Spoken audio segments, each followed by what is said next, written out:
Marcus Lane had never believed in curses, not really. He believed in bad luck, maybe. He believed in poor decisions and desperate people. But curses? That was the stuff of bad horror movies and cheap paperbacks.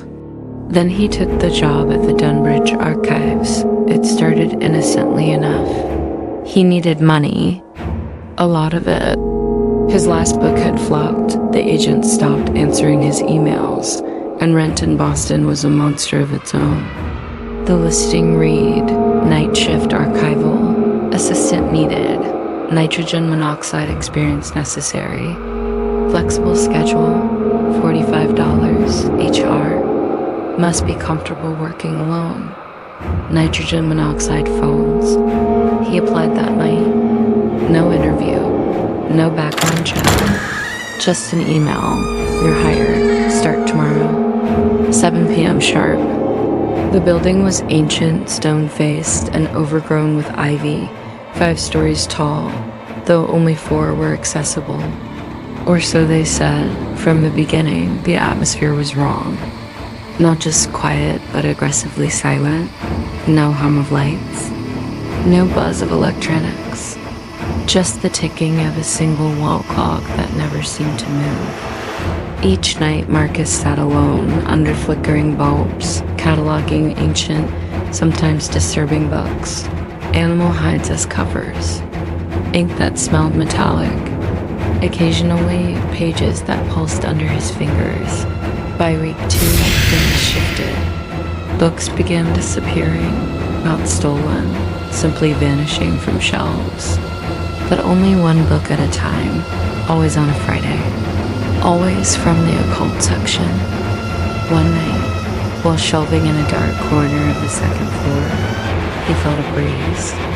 Cold, still, but they were underground. No windows, no vents. It came from behind a bookcase. He pushed it aside and found a narrow door. A metal staircase spiraled downward. No mention of it on the blueprints, no record in the logs, and yet dustless steps as if recently used. At the bottom, a brass door, etched with symbols that shimmered when touched. A single plaque above it, Floor V.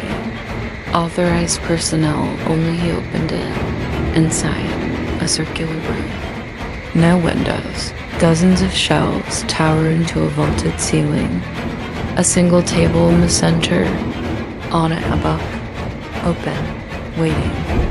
The first page read, Marcus Lane skipped dinner. He brought his thermos. He thought of leaving early. At 8:41 p.m., he finds this room. His hand trembled. He turned the page. At 8:44, he hears breathing, not his own. Suddenly, a noise behind him, a low exhale. Damp, raspy. He spun around.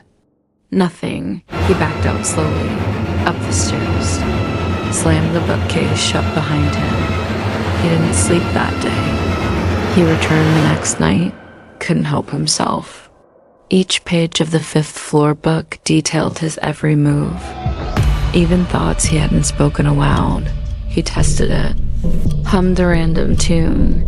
Sang lyrics from a song he hadn't heard in years. The book wrote it. He tried to stay unpredictable. Thought of nonsense. Imagined screaming. Envisioned tearing pages.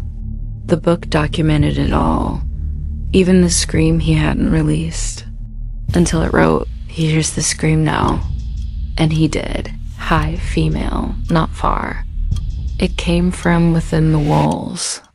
He pressed his ear to the stone. There, behind the rows of tomes and crumbling plaster, something scratched, slowly, deliberately, like fingernails. Then a voice whispered then, "Don't read aloud." It whistles. Marcus stumbled back. The lights flickered. His breath fogged in the air, though it was summer outside. The next night, he brought a flashlight. The normal bulbs blinked erratically, then burst.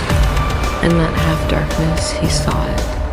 A face, pressed against the wall. skin pale and stretched, eyes wide and void of light, just watching. When he blinked, it was gone, but the dust where it had been was freshly disturbed. Fingerprints smeared across the stone. On the 30th night, the book was blank. Only one line appeared at midnight. Tonight, Marcus Lane meets the librarian. The air thickened, shelves groaned, light dimmed, the door closed on its own. From the darkness stepped something tall, robed in decaying velvet. Its face was a polished stone mask, expressionless, eyeless, mouthless. Yet Marcus heard it speak, deep within his head. "You've read enough. Now be written." The floor cracked. Words formed beneath his feet, glowing red hot. His legs locked. He couldn't scream. The book hovered from the table, its pages flapping like wings. It wrapped around him, darkness, pain, memory unspooled like film. Every regret, every choice laid bare. And then the ink, it poured into his mouth, his eyes, his ears. He became the page. When he woke, he was back in the main archive, but the calendar read 1992. Everyone greeted him like they knew him, called him chief archivist. His nameplate was on the office door. He didn't remember arriving, didn't remember anything until he passed a mirror. His reflection wasn't his. Black eyes, pale skin, ink bleeding from his lips. From the 5th floor, a whisper, "The librarian needs another." The job posting went up again that week. Night shift archivist, $45, HR, no phones, nitrogen monoxide questions, to be continued, ...